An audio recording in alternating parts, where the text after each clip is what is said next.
Praise the lord. హల్లెలూయా. ప్రభువైన యేసుక్రీస్తు నామములో మరి ఆదివారం ప్రారంభం వచ్చిన మీ అందరికీ కూడా నా హృదయపూర్వకమైన వందనాలు.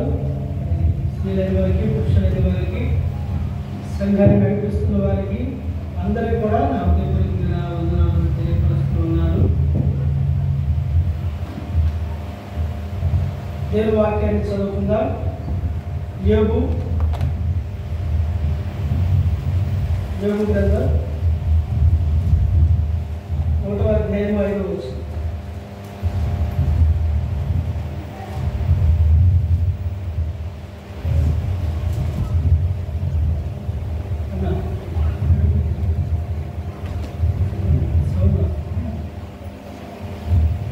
ఒకటి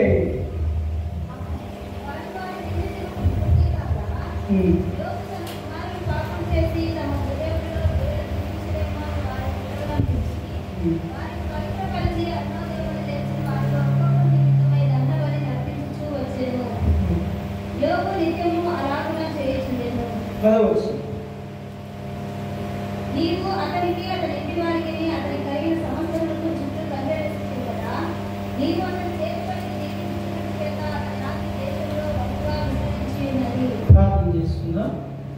దయచేసి స్థలం ఉంచండి, ప్రార్థన చేసుకుందామండి. ప్రభు మనతో మాట్లాడాలన్నా దేవుని సన్నిధిలో ప్రార్థన చేసుకుందాం.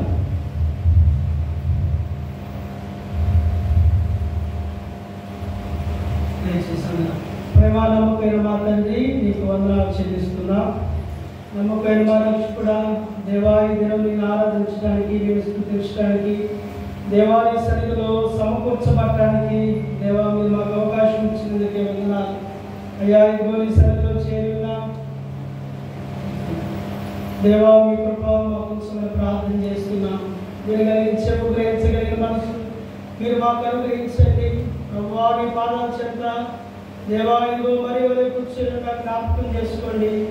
దేవా నీవు మాకు మంచి బోధకుడు అని మేము నమ్ముతున్నాం. ఏ హృదయానికి ఏ వాక్యం కావాలో, ఏ అంతరంగానికి ఏ వాక్యం కావాలో ప్రభువా నీవు మాట్లాడగలిగిన దేవుడు ఆయన. నువ్వు సర్వాంతర్యామి దేవుడు కదా ప్రభువా. అందరి స్థితిగతులు ఎరిగిన వాడు కదా నాయన. మాకు సహాయం చేయండి. గత కొద్ది దినాల వారాల నుంచి నైనా యోగు గురించి మేము ధ్యానించడానికి, యోగు గురించి ఎన్నో విషయాలు నేర్చుకోవడానికి మీరు మాకు ఇచ్చిన ఈ అనుకూలమైన సమయాన్ని బట్టి వందనాలు చెల్లిస్తున్నాం. ఈ వాక్యం మమ్మల్ని దాటిపోకుండా చేయండి అయ్యా. ఈ వాక్యం మా హృదయాన్ని తాకడానికి సహాయం చేయండి అయ్యా. నిలబడిన నేను ప్రభువా దేవా వాక్యం బోధించు నేను నైనా వాక్యానుసారంగా నేను గమనించుకోవడానికి, పరీక్షించుకోవడానికి నాకు కృప చూపించండి. సిలువ ప్రజలకు కనపడటానికి సహాయం చేయండి. సిలువ శక్తి ప్రజలకు కనపడటానికి సహాయం చేయండి. దినములు వెంబడి దినములు మా జీవితంలో పోతున్నాయి ప్రభువా. దేవా మేము పరివర్తన చెందుటకు నాయన, క్రీస్తు స్వరూపంలోకి మార్చబడుటకు నాయన, వాక్యమే మూలాధారమైంది కనుక దేవా మీరు మాతో మాట్లాడి మహిమ పొందమని యేసుక్రీస్తు నామమున పెట్టి ప్రార్థనలు వేడుకుంటున్నాము తండ్రి. ఆమేన్. ఆమేన్. మరోసారి నా రక్షకుడైన యేసుక్రీస్తు నామములో మీ అందరికీ కూడా నా వందనాలు తెలియపరుస్తూ ఉన్నాను. మీ కొరకు, మీ కుటుంబాల కొరకు మేము దేవుని సన్నిధిలో ప్రార్థన చేసుకుందాం. మీలో ఎవరికైనా హ్యాండ్రైడ్ ఫోన్లు ఉంటే మరి బ్రదర్ సిహెచ్ ఇమానుయేల్ అని యూట్యూబ్ దాంట్లో ప్రతి ఆదివారం కూడా చెప్పబడుతున్న వర్తమానాలు దాంట్లో ఉంటున్నాయి. సబ్స్క్రైబ్ చేసుకోండి. మీరు ఇంటి దగ్గర ఉన్నప్పుడు వాక్యాలు వినండి. మనం పోయిన వారం ఏమున్నా యోగు గురించే వింటున్నాం. యోగు గురించి అయిపోయేలోపు యోగు గ్రంథాన్ని చదవండి. 42 అధ్యాయాలు ఉన్నాయి. దయచేసి ఇళ్ళ దగ్గర ఉంటారు కొంతమంది ఆడవాళ్ళు కానీ ఎవరైనా కానీ యోగు గ్రంథాన్ని చదవడానికి ప్రయత్నించండి. ఏం నేర్చుకున్నాం?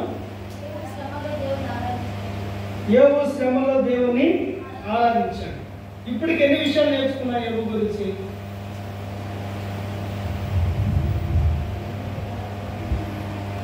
చెప్పండి. దేవుడే సాక్ష్యం ఇచ్చిన యోగు, దేవుడే నమ్మిన యోగు, దేవుని కంచదాటని యోగు, దేవుని ఆరాధించిన యోగు. దేవుణ్ణి ఆరాధించడం అంటే అది గంటకి 2 గంటలకు పరిమితమైనది కాదు. అది మన జీవితానికి పరిమితమైనది. మన జీవితాంతం కూడా మనం దేవుని ఆరాధించవలసిన వారమై ఉన్నాం. ఈ దినము మరొక విషయాన్ని ప్రభు మన ముందు తీసుకొచ్చాడు. మనం జాగ్రత్తగా దేవుని వాక్యాన్ని విందాము. మనం చదువుకున్న లేఖన భాగంలో 5వ వచనంలో రాయబడిన మాట ఏంది? వారి విందు దినము పూర్తి కాగా యోబు తన కుమారుడు పాపం చేసి తమ హృదయంలో దేవుని దూషించరేమో అని వారిని పిలువనంపించి వారిని పవిత్రపరిచి అల్లో దేవుడు లేచి వారిలో ఒక్కొక్కరి నిమిత్తమై దహన బలి అర్పించుచూ వచ్చింది. యోబు నిత్యము అలాగూ చేయొచ్చు ఉండేను. దేవుని ఎదుట సాక్ష్యం పొందాడు, మంచి సాక్ష్యాన్ని యోబు. దేవుడే యోబుని నమ్మాడు, అందుకే శ్రమలు యోబు యొక్క జీవితంలోకి వచ్చాయి. అన్ని పోయినా కానీ యోబు దేవుని ఆరాధించడం మానలేదు. యోబు దేవుని యొక్క కంచెను దాటిన వ్యక్తిగా యోబు మనకు కనబడుతూ ఉన్నాడు. ఇక్కడ మనం చూసినట్లయితే యోబు దేవుడిచ్చిన కుటుంబాన్ని కట్టుకున్నాడు. దేవుడిచ్చిన కుటుంబాన్ని కట్టుకున్నాడు.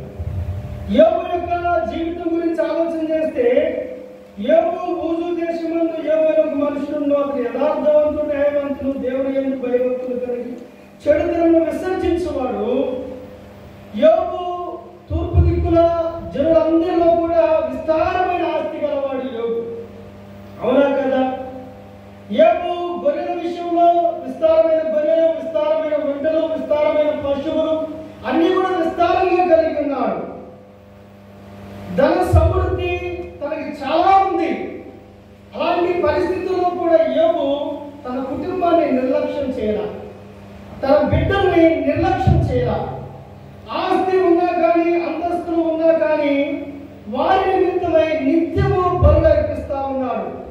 ఎందుకు వారి నిమిత్తమై యోబు నిత్యము బలులు అర్పిస్తున్నారా అంటే వారు తమ హృదయంలో దేవుని దూషించరేమో అని. ఎంతమంది పిల్లలు యోబుకి? ఎంతమంది? 10 మంది పిల్లలు.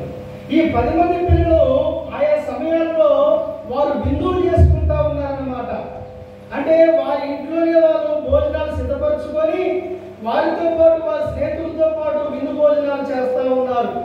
యోబుకు వచ్చిన ఆలోచన ఏంటంటే వీరు విందు భోజనాలు చేస్తూ ఉన్నారు, ఒకవేళ తమ హృదయాల్లో దేవుడు మరి ఆ విందులో వాళ్ళు ప్రార్థన చేసుకోకుండా, లేక పరిశుద్ధంగా ఉండకుండా, లేక దేవుని ఎక్కడైనా దూషిస్తారేమో అని వాళ్ళ కొరకు అరుణోదయాన లేసి ఒక్కొక్కరి నిమిత్తం దహన బలులు అర్పించాడు. దహన బలులు అంటే ఏంటి?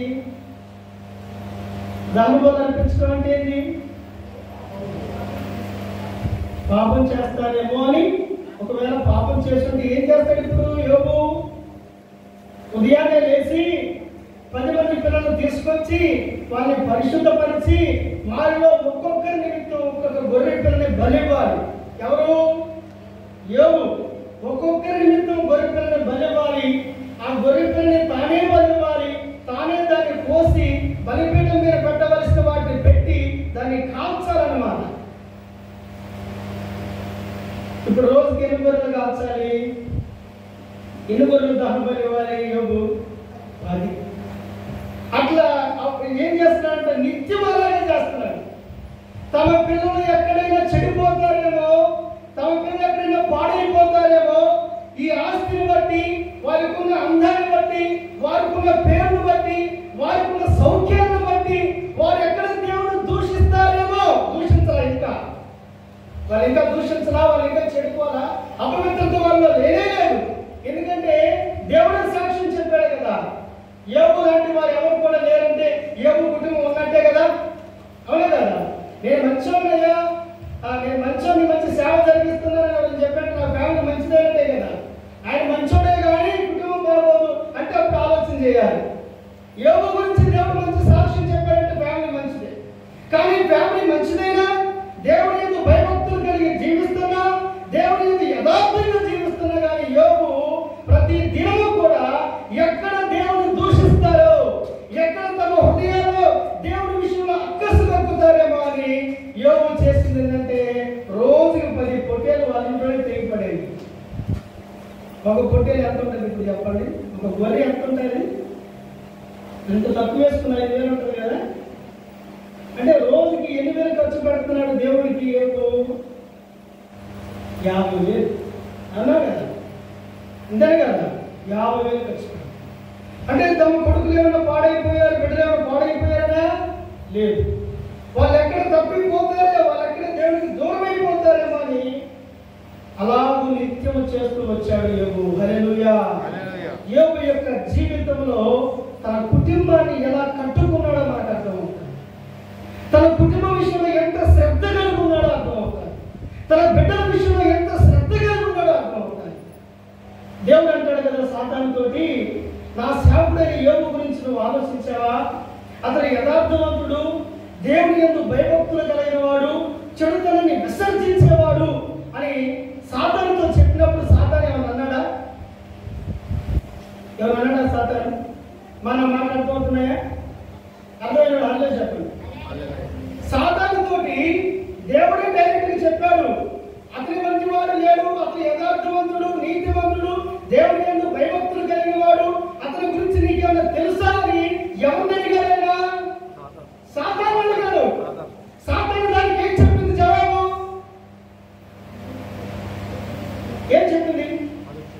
అతను ఓరికే భక్తి చేయట్లేదు అందగాని యోబులో ఈ లోపం ఉంది, యోబులో ఈ బలహీనత ఉంది, యోబు యొక్క బిడ్డల్లో ఈ బలహీనత ఉంది, యోబు యొక్క భార్యలో ఈ బలహీనత ఉందని ఒక్క మాట కూడా చెప్పాలి. అంటే సాతాను యోబు యొక్క కుటుంబాన్ని, యోబు యొక్క బిడ్డల్ని జల్లెడ పట్టినా కానీ ఒక్క లోపం కనపల్లా సాతాను. హల్లెలూయా. అసలు ఎవరు ఈ సాతాను? ఎలాంటి వాడు చెప్పండి. ప్రకటన గ్రంథం చదువుతారు ఒకసారి. ప్రకటన గ్రంథం 12:10 వచ్చింది. ప్రకటన 12:10. వాడు ఎలాంటి వాడు అక్కడ రాయబడింది చూడండి. 12:10.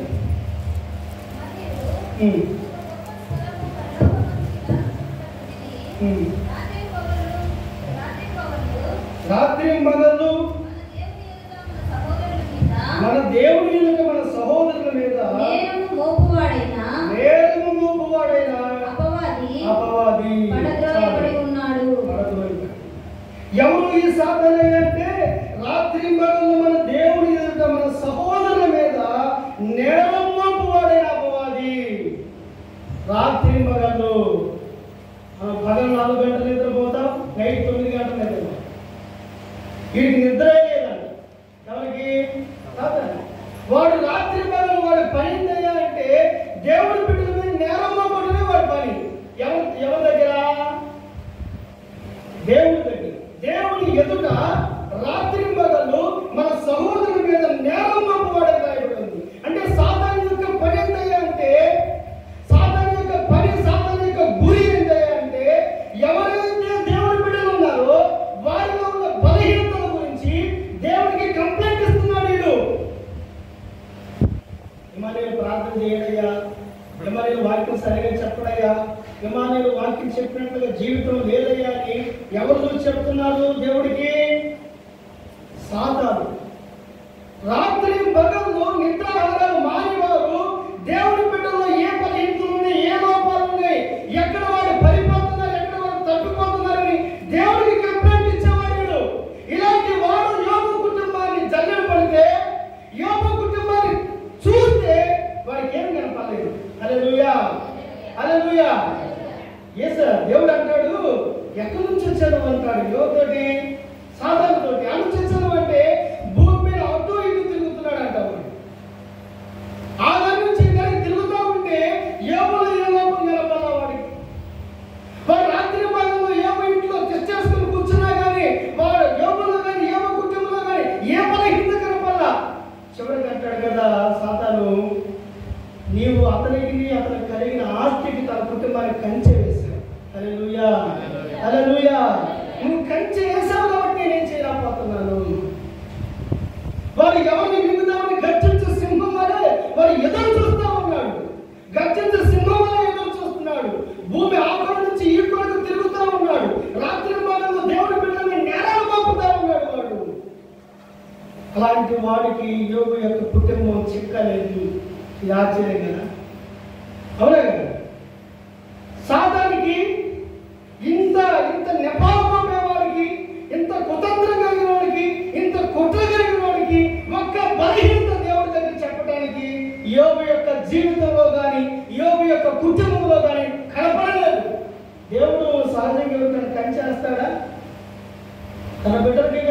కంచేసేది? దేవుడు కొరకు బ్రతికితేనే కదా ఆయన కంచేసేది. అలాంటి దేవుడు కంచె కలుగున్నాడు యోబు. వీళ్ళ మాటలు జాగ్రత్తగా వినండి. సాధారణ ఎంత తేరు చూసినా లోపాలు కనపడలేదు. దేవుని కంచె తనకు పడేటట్లుగా తన దేవునికి విధేయత కలిగి ఉన్నాడు. తాను మాత్రమే కాదు, తన కుటుంబం కూడా. యోబు నిత్యము అలాగ వారి కొరకు అరుణోదయాన్ని లేచి వారి నిమిత్తమే బలి అర్పిస్తా ఉన్నాడు. సాతాను ఎంత చూసినా యోబు యొక్క కుటుంబంలో ఏ బలహీనత కూడా దొరకలేదు. హల్లెలూయా, హల్లెలూయా. యోబు తన కుటుంబాన్ని కట్టుకున్నాడు. యోబు ఎందుకు దేవుని సేవకుడయ్యాడయ్యా అంటే, యోబు గురించి దేవుడు ఎందుకు అలాంటి మంచి సాక్ష్యాన్ని ఇవ్వగలిగాడు అంటే, యోబు ఫస్ట్ తన కుటుంబాన్ని కట్టుకున్నాడు. తన బిడ్డలు దేవుని కంచె దాటకుండా కట్టుకున్నాడు. సాతానే నిలబడి తేలి చూసినా కానీ ఏ బలహీనత వారి కుటుంబంలో కనపడలేదు. ఎంత గొప్ప అద్భుతమైన జీవితం కదా, అవునా కదా? చెప్పండి, ఎంత అద్భుతమైన జీవితం. సాతాను జల్లెడ పట్టినా దొరకలేదు. దేవుని కంచె దాటకుండా కాపాడుకున్నారు. ఎవరు? యోబు.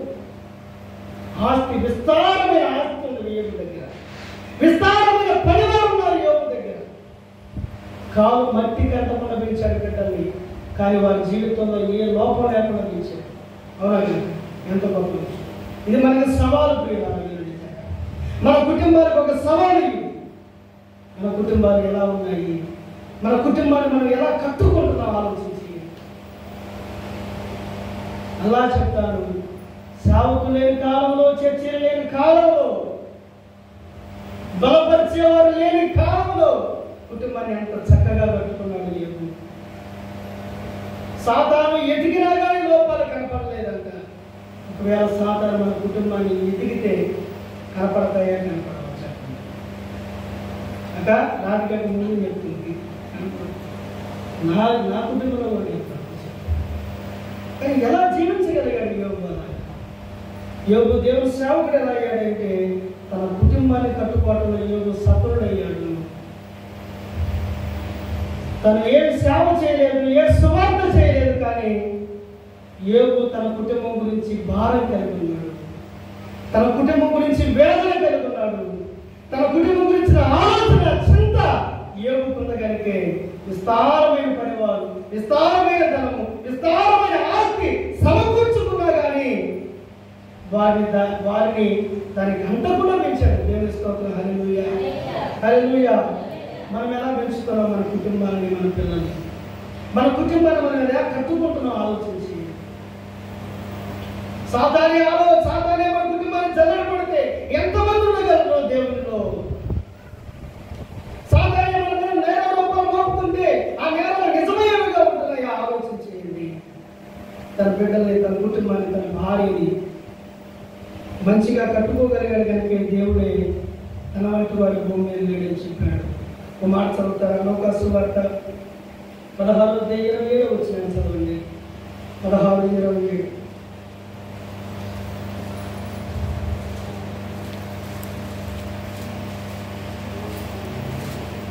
అప్పుడు అతడు, తండ్రి అలాగైతే నాకు 5 సహోదరులు ఉన్నారు.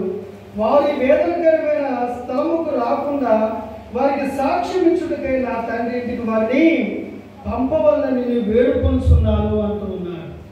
ఎవరు ఇక్కడ ప్రార్థన చేస్తున్నారు? ఎవరు? ధనవంతుడు. మరి ఇంకమా ఎవరు ప్రార్థన చేస్తుంది ఇక్కడ? ఎవరు ఎవరు ప్రార్థన చేస్తుంది? బైబిల్ తెచ్చుకున్నారా? ధనవంతుడు ఎవరికి చెప్తున్నాడు? అబ్రహాము చెప్తా ఉన్నాడు. ఏమని? అయ్యా, నాకు 5 సహోదరులు ఉన్నారు, నాకు తల్లిదండ్రులు ఉన్నారు. వారు కూడా ఈ వేదనకరమైన స్థలానికి రాకుండా నీ దగ్గర ఉన్న లాజరు వారి దగ్గరికి పంపించయ్యా అంటూ ఉన్నాడు ధనవంతుడు. అంటే ధనవంతుడికి ఎవరి గురించిన భారం ఉంది? తన కుటుంబం గురించిన బాధ తనకుంది. తన కుటుంబం గురించిన చింత తనకుంది. తన బిడ్డల గురించిన వేదన తనకుంది. అందుకే కదా నేను నరకంలో పడితే పడ్డాను, నా ఫ్యామిలీ మాత్రం నరకం రాకూడదు అనుకుంటున్నాడు. ఈ వేదనకరమైన స్థాయికి రాకూడదని ప్రార్థన చేస్తున్నాడు. చేస్తున్నాడు. ఎక్కడ ప్రార్థన చేస్తున్నాడు అంటే పాతాళంలో ప్రార్థన చేస్తా ఉన్నాడు. బాధకరమైన స్థలంలో ఉండి ప్రార్థన చేస్తున్నాడు. ఒక్క చుక్క నీళ్ళు ఇచ్చేవారు లేరు ఆ స్థలంలో. అగ్నిలో ఉన్నాడు, యాతనలో ఉన్నాడు, కేకలు వేస్తా ఉన్నాడు. సహాయం చేసేవారు ఎవరు కూడా లేరు ఆ స్థలంలో. కానీ కుటుంబం గురించిన ఆలోచన ఉంది. నేనంటాను, భూమి మీద పని చేసినట్లయితే వీడు కూడా పరలోకం వెళ్ళేవాడే కదా. అవునే కదా? భూమి మీదే నా కుటుంబము, నా ఫ్యామిలీ, నా బిడ్డలు, నా భార్య అమ్మ వినాలి. నా భార్య వాళ్ళు కూడా దేవుడి రాజ్యంలో ఉండాలని వ్యాధులు పడినట్లయితే వాళ్ళతో పాటు ఎదురు కూడా దేవుడి రాజ్యంలో ఉండేవాడు. కానీ నరకంలో పడి కూడా కుటుంబం గురించి ఆలోచిస్తున్నాను. నాకు ఇది ఆనందం అనిపించింది. హల్లెలూయా.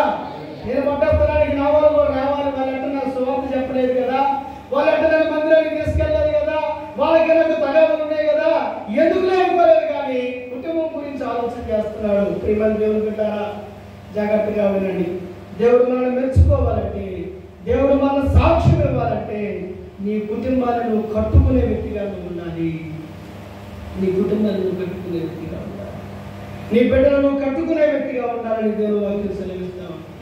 నాకు తెలిసిన 2 కుటుంబాల గురించి నేను చెప్తాను. ఒక ఆయన ఉన్నాడు, ఆయన మారు మనసు పొందాడు. తర్వాత తన భార్య మారు మనసు పొందింది. వినండి, తన పిల్లలు మారు మనసు పొందారు. వాళ్ళందరూ కూడా దేవుడి పనిలోనే ఉన్నారు. ఆ తర్వాత ఆయన సుమారుగా 100 మందిని సేవకులు తయారు చేశాడు. 100 మంది సేవకుల్ని తయారు చేశాడు. ఆ కుటుంబం అలాగుంది. ఇంకో ఫ్యామిలీ ఉంది. ఆయన మంచి స్పీకర్, మన రాష్ట్రం అంతా జరిగి వాక్యం చెప్తాడు. ఆయన దగ్గర కూడా కొంతమంది సేవకులు ఉన్నారు. ఆయన దగ్గర ఇప్పటికీ కూడా 2,000 మంది 1000 మంది విశ్వాసులు ఉన్నారు. కానీ కుటుంబం మాత్రం సరిగా లేదు. కుటుంబం మాత్రం సరిగా లేదు. ఒకవేళ దేవుడు వీళ్ళిద్దరిలో ఎవరి గురించి సాక్ష్యం చెప్పగలడో? మంచి సాక్ష్యం. రాష్ట్రం అంతా తిరిగి వాక్యం చెప్తున్న వాళ్ళ గురించా, 1000 మంది విశ్వాసులు కలిగిన వాళ్ళ గురించా, 1000 మంది సేవకులు కలిగిన వాళ్ళ గురించా, లేక తన కుటుంబాన్ని కాపాడుకొని ఏదో చిన్న పని చేస్తున్న వాళ్ళ గురించా? ఎవరి గురించి దేవుడు సాక్ష్యం చెప్పగలడు? మా గవర్నమెంట్ ఎవరి గురించి దేవుడు సాక్ష్యం చెప్పగలడు? అర్థమేనమాట. ఓ పక్కనేమో రాష్ట్రం అంతా తిరిగి వెళ్తున్నాడు, ఓ పక్కనే కుటుంబం మటుకు కట్టుకొని చిన్న పరిచయం చేస్తున్నాడు. వీళ్ళిద్దరిలో ఒకవేళ దేవుడు సాక్ష్యం చెప్పాలంటే, మంచి సాక్ష్యం చెప్పాలంటే ఎవరి గురించి చెప్పగలడు? కుటుంబం కట్టుకున్న వాళ్ళ గురించి చెప్పగలడు. కుటుంబాన్ని నిలబెట్టుకున్న వాళ్ళ గురించి చెప్పగలరు. ప్రియమైన దేవుని బిడ్డలారా, జాగ్రత్తగా ఉండండి. నువ్వెంత పని చేస్తున్నావు, నువ్వెంత పరిచయం చేస్తున్నావు, నువ్వెంత పరిచర్యకు సహకరిస్తున్నావు, నువ్వెంత పని కలుగుతున్నావు అది కాదు, నీ కుటుంబాన్ని నువ్వు కట్టుకున్నా లేవా అనేది దేవుడు చెప్తాడు. ఈయన 1000 మందికి బాప్తిసాలు ఇచ్చాడు, 100 మంది రక్షణలో తెచ్చాడు, ఎన్నో ప్రాంతాలకు సేవ చేశాడు. కరెక్టే, కుటుంబం పూర్తిగా స్పాయిల్ అయిపోయింది.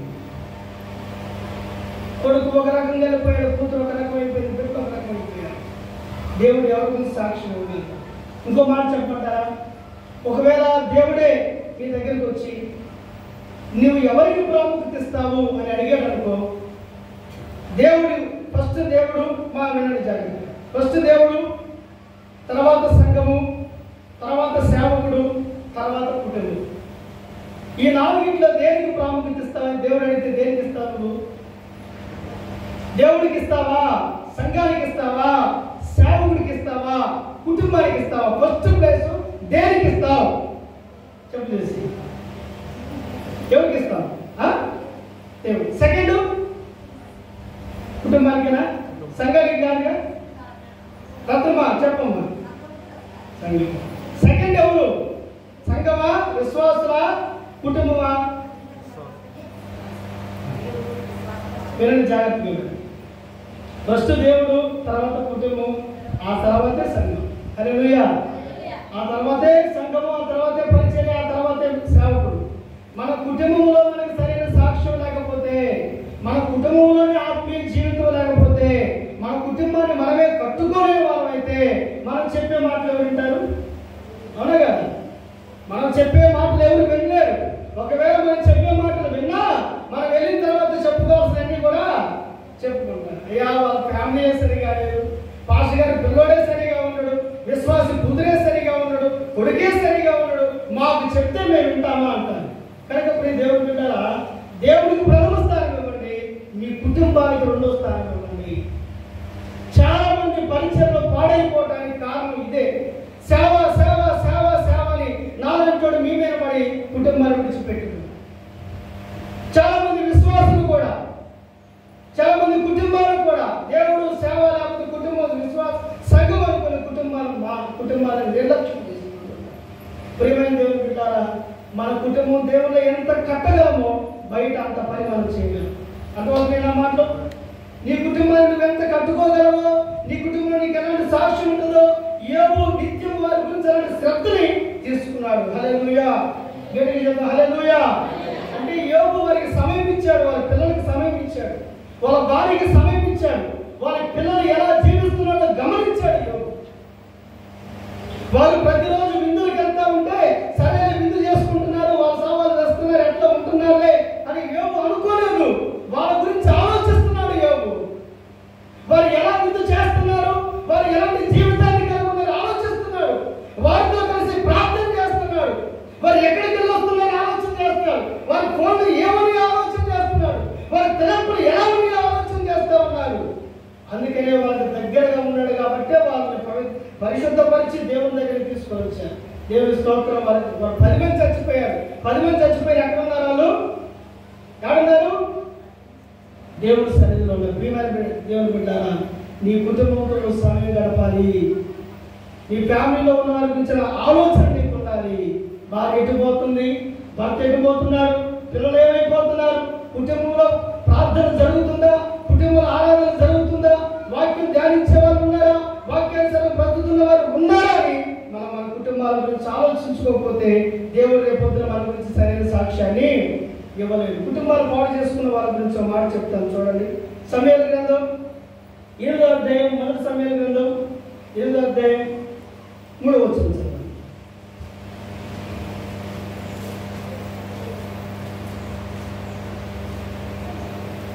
మొదటి సమూయేలు 8:3 చదవండి.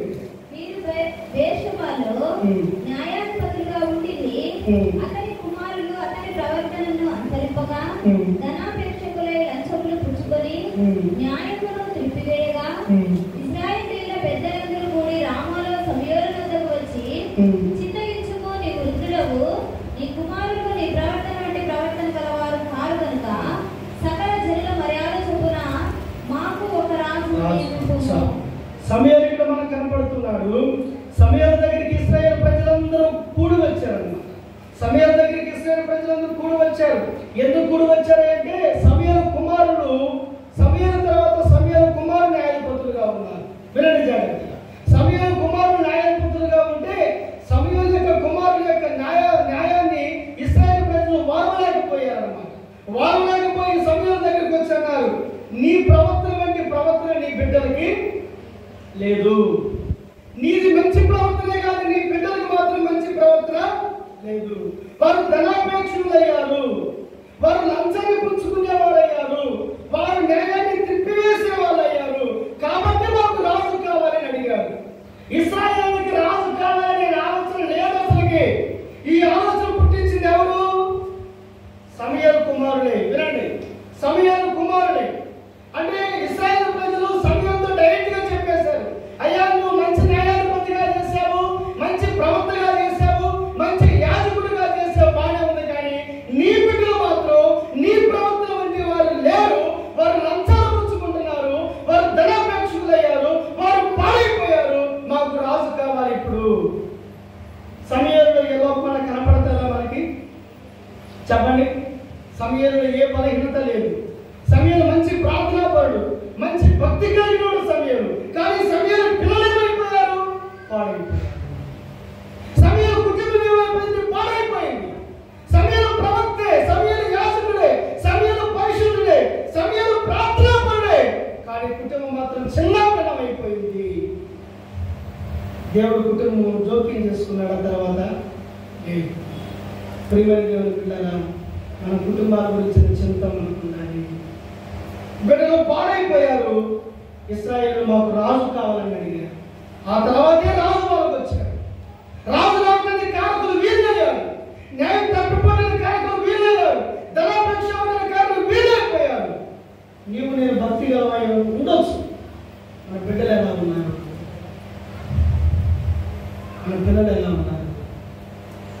తమ్ముడు నీ జీవితం ఎలా ఉంది, చెల్లి నీ జీవితం ఎలా ఉంది ఆలోచించు. మన తల్లిదండ్రులు భక్తి పనులే, ఆ భక్తి మనలో ఉందా? వారి భక్తి విధానం మనలో పనిచేస్తున్నాయా? ఒక మాట చెప్తాను, కొంతమంది పిల్లల గురించి లేక కొంతమంది ఫ్యామిలీల గురించి నాకు చెప్తున్నప్పుడు వారికి నేను ఏం చెప్పాలి అనేది కూడా నాకు అర్థం కాదు. ఎందుకంటే అవి వాళ్ళ జీవితంలో కనపడుతున్నాయి. మనం భక్తిగా ఉండొచ్చు, లేక మన కుటుంబంలో పిల్లల భక్తిగా ఉండొచ్చు. ఆ భక్తి మనలో ఉంటుందా లేదా ఆలోచించాలి. ఇంకా ఆయన మన ప్రార్థన అవసరం చెప్తున్నాడు అన్న, ఆయన పెళ్ళయి 4 నెలలు అయిందన్న, ఆయన ఒక ఆమె తీసుకొని వెళ్ళిపోయాడన్నా, వాళ్ళు తిరిగి వచ్చేటట్టు ప్రార్థన చేయండి. ఎవరు వీళ్ళు? క్రైస్తవులు. ఏ అమ్మాయిని ఎత్తుకెళ్ళాడయ్యా అంటే సంఘంలో అమ్మాయిని ఎత్తుకొని వెళ్ళిపోయాడు. ఆ అమ్మాయి చర్చికి వచ్చింది, ఈయన చర్చికి వచ్చింది, ఇలా భార్య చర్చికి వచ్చింది. పెళ్ళై 4 నెలలు కూడా కాల చర్చిలో అమ్మాయిని వేసుకొని వెళ్ళిపోయాడు. క్రైస్తవ కుటుంబాలు ఎలా ఉన్నాయి పిల్లలా? వీళ్ళు బయటపడ్డారు కాబట్టి వీళ్ళ గురించి మనం చెప్పుకుంటున్నాం. బయటపడిన కుటుంబాలని బిడ్డలు హెచ్చరించగలుగుతున్నావా? బిడ్డలకు బుద్ధి చెప్పగలుగుతున్నావా? కుటుంబంలో కలిసి ప్రార్థన చేసుకున్నావా అని చెప్పగలుగుతున్నావా? వారిని చూసి భయపడే వాళ్ళు ఉన్నారు ఇప్పుడు ఎక్కువ మంది. అవునా కదా? వాళ్ళ గురించి వేదన చెందుదాం. హల్లెలూయా. వాళ్ళ గురించిన భారం మనకు రావాలి.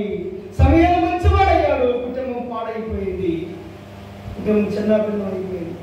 ఏలి గురించి ఆలోచన చేయండి. 3వ అధ్యాయం 11వ వచనం చదవండి. 3:11.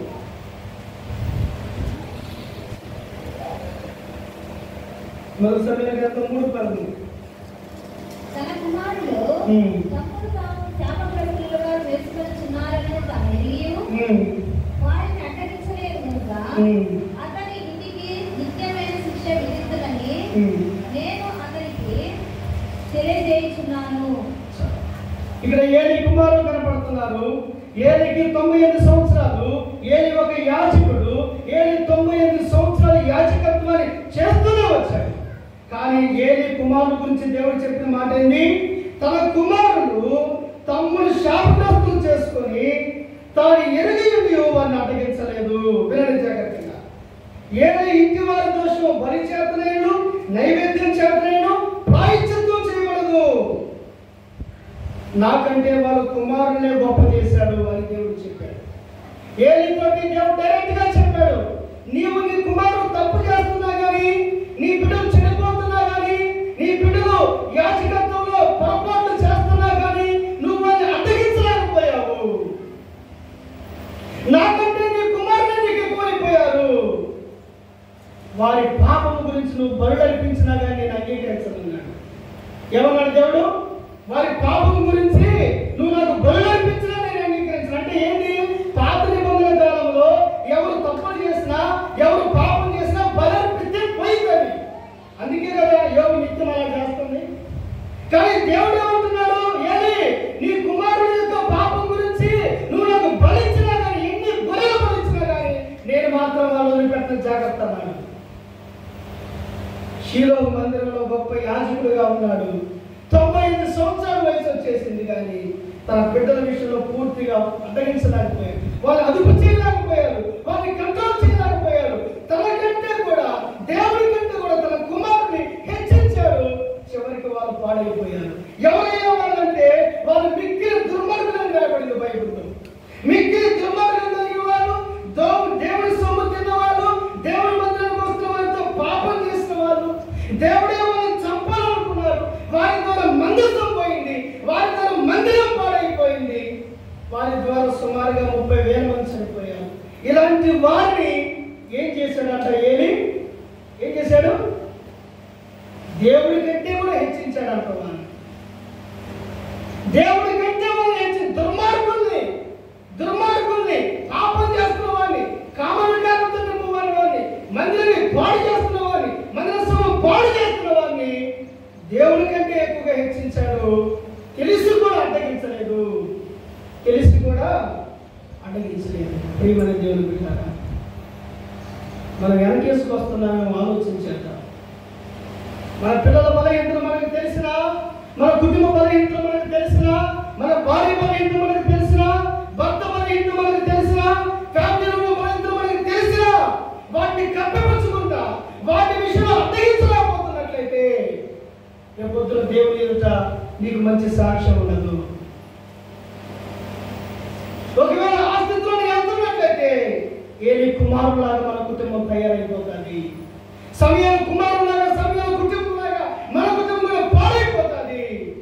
కనుక కుటుంబం గురించిన వేదన నీకు ఉండాలి. హల్లెలూయా. కుటుంబం గురించిన లోతైన భావము, బాధ్యత మనకు ఉండాలి బిడ్డారా. మన కుటుంబంలో మన నాయకత్వంగా ఉండగలిగితేనే రేపొద్దున దేవుడి పరిచయంలో మనకు గౌరవం ఉంటుంది, లేదా సంఘంలో మనకు గౌరవం ఉంటుంది, మనం చేసే పని సంతృప్తిగా ఉంటుంది. ప్రియమైన దేవుని బిడ్డారా, మీరు ఆలోచించేయండి. మీ కుటుంబాలతో కలిసి ప్రార్థన చేయగలుగుతున్నారా? భార్య భర్తలుగా కలిసి ప్రార్థన చేసే రోజులైంది. ఒకవేళ బిడ్డలు తప్పిపోతుంటే, కుటుంబంలో మరి వ్యక్తులు తప్పిపోతుంటే వాళ్ళు అడ్డగించగలుగుతున్నామా? అడ్డగించలేకపోతే మనం చేసే భక్తి వ్యర్థమే అనేది ఆలోచన చేసుకోవాలి. యోబు ఎందుకు దేవుని సేవకుడు అయ్యాడు అంటే, యోబు దేవుని ఆరాధించడమే కాదు, యోబు శ్రమలు అనిపించడమే కాదు, యోబు మరి దేవుని కాపుదలలో ఉండటం మాత్రమే కాదు, కానీ తన కుటుంబ విషయంలో మంచి నాయకుడు, మంచి నాయకుడు. హల్లెలూయా, హల్లెలూయా. ఇంకా చెల్లి తమ్ముడు, నీ గురించి నువ్వు ఆలోచన చేసుకో. కుటుంబంలో తల్లిదండ్రులు ఎలా ఉన్నారు, నువ్వు ఎలా ఉంటున్నావు? కుటుంబంలో వారి భక్తి మనలో పనిచేస్తా ఉందా? భక్తిహీనత మనలో ఉన్నట్లయితే దేవుని సాక్ష్యాన్ని మనం పొందుకోలేము. యోబు గురించి దేవుడు చెప్పిన మాట చూడండి. నోవాహు గురించి ఆదికాండం 6వ అధ్యాయం 8-9 వచనాలు. ఆదికాండం 6వ అధ్యాయం 8-9 వచనాలు చదవండి.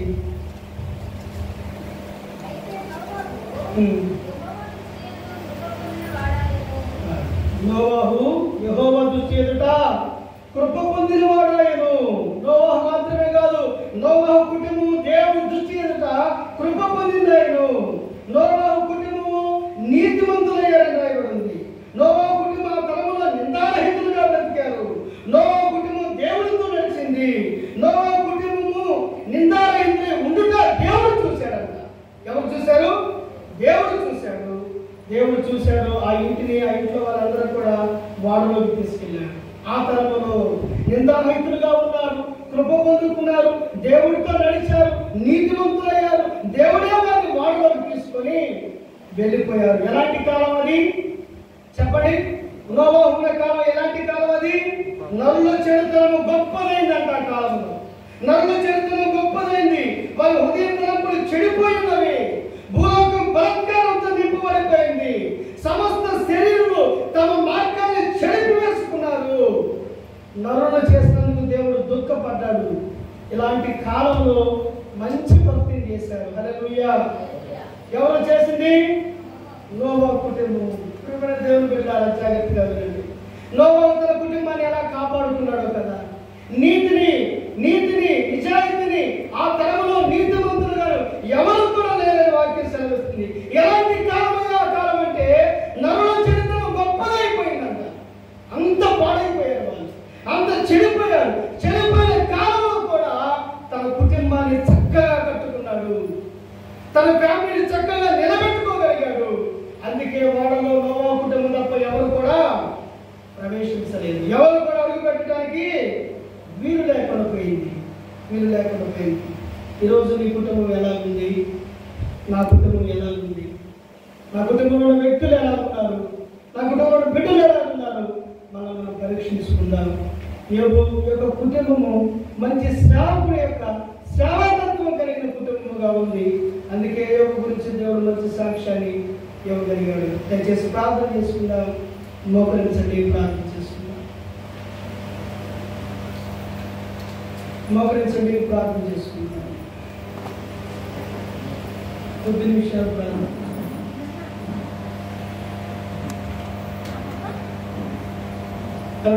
మోకరిద్దాం, ప్రభుత్వంలో ప్రార్థన చేసుకుందాం. ఏవో విస్తారమైన ఆస్తి కలిగినా కానీ, విస్తారమైన పశువులు కలిగినా, విస్తారమైన సంపదలు కలిగినా కానీ కుటుంబాన్ని ఎంత మంచిగా నడిపించుకున్నాడు కదా. దేవుని వాక్యం నీ దగ్గరకు వచ్చింది, దేవుని మాటలు నీ దగ్గరకు వచ్చాయి. ఆలోచించి మన కుటుంబంలో వారు ఎలా ఉన్నారు? దేవుని సేవ కంటే, దేవుని పరిచయం కంటే కూడా కుటుంబం ఎంతో విలువైంది. దేవుని సంఘం కంటే కుటుంబం ఎంతో విలువైంది. ఏలి మంచివాడే కానీ ఏలి పిల్లలు పాడైపోయారే. సమయాలు మంచివాడే కానీ సమయాల పిల్లలు పాడైపోయారు కదా. నీ దిష్టి కుటుంబం లేకపోతే ఇంక నువ్వు ఎంత సంపాదించి ఏ ప్రయోజనం? ఈరోజు పిల్లల కొరకు మనం వస్త్రాలు పడుతున్నాం, పిల్లల కొరకు ఆస్తిని సమకూర్చుతున్నాం, పిల్లల కొరకు వారి ఆరోగ్యాల కొరకు అన్ని శ్రద్ధ తీసుకుంటున్నాం. వారి ఆత్మీయ విషయం గురించి శ్రద్ధ తీసుకోగలుగుతున్నావా? తమ్ముడు, నీ ఆత్మీయ జీవితం ఎలా ఉంది? చెల్లి, నీ ఆత్మీయ జీవితం ఎలా ఉంది? దేవుడు నిన్ను ప్రశ్నిస్తే, ఒకవేళ సాతాను నిన్ను దేవుడితో ప్రశ్నించగలిగితే, దేవుడు ఏ లోపం లేదు నా బిడ్డలను చెప్పగలడా? ఈ కుటుంబంలో ఈ వ్యక్తిలో ఏ లోపం లేదని చెప్పగలడా? సమయాల కుటుంబం పాడైపోతే నేను ఎంత ఆలోచించాడా? దయచేసి మొరపెడదాం దేవుడి సన్నిధిలో. ధనవంతుడు పాతాళంలో ఉండి మొరపెట్టాడు, యాతన కలిగిన స్థలంలో ఉండి మొరపెట్టాడు. ఓ మంచినీళ్ళు అవుతున్నాయి కానీ దాహాన్ని కూడా విడిచిపెట్టి మొరపెట్టాడే. కేకలు వేశాడు, అయ్యా నాకు ఎందుకు ఉన్నారు ఆయన, నా కుటుంబాన్ని జ్ఞాపకం చేసుకున్నా అన్నాడు. దయచేసి దేవుడి సన్నిధిలో మొరపెడదామా? దేవుడి సన్నిధిలో కన్నీరు కారుదామా? దేవుడి సన్నిధిలో వేదన చెందుదామా? ప్రభువా, నా ఫ్యామిలీ గురించి నువ్వేం చెప్పగలవు నాయనా? నా కుటుంబంలో ఎన్నో బలహీనతలు ఉన్నాయి నాయనా, వాటి విషయంలో చేయలేవు. ప్రార్థనా శక్తి నా కుటుంబంలో లేదు నాయనా. మందిరానికి వస్తున్నా వెళుతున్నా కానీ ఆత్మీయ లోతు లేదు మా జీవితంలో. ప్రభువా, అడ్డగించలేకపోయాడంట ఏది. నిజమే, మన బిడ్డను అడ్డగించగలుగుతున్నామా? ఇది దేవుడికి వ్యతిరేకమైందమ్మా, ఇది దేవుడు ఇష్టపడింది, ఇది దేవుడు కోరుకుంది, ఇది దేవుడు సేవకుడు ఇష్టపడింది. దీన్ని విడిచిపెడదామని మన బిడ్డను గద్దించగలుగుతున్నామా? మన కుటుంబంలో వారి విషయంలో మనం జాగ్రత్త పడగలుగుతున్నామా? ఈరోజు క్రైస్తవ కుటుంబాలు చెడిపోయేవి. సంఘంలోనే ప్రేమించుకునే వారు లేచారు, సంఘంలోనే గొడవాడే వారు లేచారు, సంఘంలోనే పాడైపోయిన వారు లేచారు, కుటుంబాలు ఉత్సాహం అయిపోయి. నేను నా కుటుంబాన్ని కట్టుకుందాం.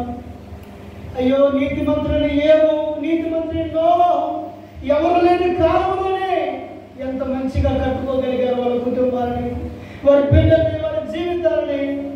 దుష్టత్వం ఉన్న కాలంలో, చెడుతనం ఉన్న కాలంలో, కుటుంబాలు పాడైపోయిన కాలంలో, నలుగురు చెడిపోయిన కాలంలో ఎంత మంచి జీవితాన్ని జీవించగలిగారు కదా.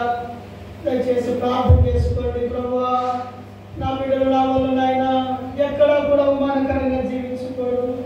దేవా, నా కుటుంబం ఎక్కడా కూడా చెడిపోకూడదు నాయన. దేవా, నా కుటుంబానికి నాయకుడుగా ఉండండి, నా కుటుంబాన్ని మీరు నడిపించండి నాయన.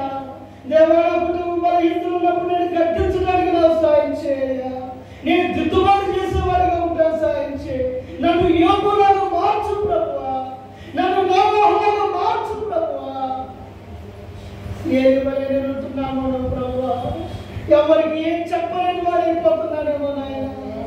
లోక సంబంధమైన విషయాలు చెప్పగలుగుతున్నా కానీ ప్రాంతం విషయం చెప్పలేకపోతున్నాను. మందిరానికి రా నేను చెప్పలేకపోతున్నాను, ప్రార్థన చేసుకుని నేను చెప్పలేకపోతున్నాను. మనం క్రైస్తవులు తగినంతగా బ్రతకాలని చెప్పలేకపోతున్నాను ప్రభువా. నా కుటుంబాన్ని కట్టుకోలేకపోతున్నాను, నా సహాయం చేయండి. భార్యాభర్తలమైన మేమే సరిగా లేవు నాయన, మా కుటుంబాన్ని కట్టుకోగలను. దేవా, నా జీవితంలో సరిగా లేదు, నా కుటుంబానికి నేను ఎలా నడిపించుకోగలను ప్రభువా? సేవకులతో మాట్లాడుతున్నావు కదా నాయన, నాకు పశ్చాత్తాపం దయచేయి. నరకంలో పడిన వాడికి ఎంత బాధ ఉంటుంది కుటుంబ విషయంలో, నాకెంత బాధ ఉండాలి నాయన. దేవా, నా బిడ్డల విషయంలో, నా కుటుంబ విషయంలో, నా పొరుగు వారి విషయంలో, నా సంఘ విషయంలో నాకు వేదన పుట్టించు. దేవా, వారిని అడ్డగించడానికి నాకు సహాయం చేయండి. నీకంటే నేను ఎక్కువగా నేను ప్రేమించకుండా నాకు సహాయం చేయండి ప్రభువా. మా కళ్ళ ముందే క్రైస్తవ కుటుంబాలు ఎలా ఉన్నాయో మేము చూస్తున్నామయ్యా. భర్తకు దిక్కు, భార్యకు దిక్కు, బిడ్డలకు దిక్కు అయిపోయిన క్రైస్తవ కుటుంబాలు ఉన్నాయి. దేవా, మా కుటుంబాన్ని సరి చేయండి నాయన. దేవా, యోబు కుటుంబం వల్ల మా కుటుంబాన్ని మార్చు నాయన. నోవాహు కుటుంబం వల్ల మా కుటుంబాన్ని మార్చయ్యా. యెహోషువ, నేను నా ఇంటి వారు యెహోవాను సేవిస్తామని చెప్పాడు ప్రభువా. దేవా, మాట చెప్పగలవా ఈ తరంలో నాయన? కొన్నేళ్ళు తన కుటుంబంతో భయభక్తులతో జీవించాడే. దేవా, ఈ తరంలో మా కుటుంబాన్ని నిలబెట్టుకునే కృప మాత్రం ఉన్నట్టు మోకరించిన వారందరూ కూడా దుఃఖంతో ప్రార్థన చేయండి. తమ్ముడు నీ జీవితం ఎంతో విలువైంది, ప్రభు చేతిలో పెట్టు. ప్రభు నీ కొరకు రక్తం చెల్లించాడు, ప్రభు నీ కొరకు ప్రాణం పెట్టాడు, ప్రభు తన సర్వాన్ని నీకు అప్పగించాడు కదా. ప్రభుకి నీ హృదయం అప్పగించగలవా? క్రైస్తవ జీవితానికి తగినట్లుగా నీ జీవితం ఉందా? భక్తి జీవితం నీలో ఎంత ఉంది? నీ ఆత్మీయ జీవితంలో నువ్వు ఎంత దిగజారిపోయావు? ఆలోచన చేసుకుందాం.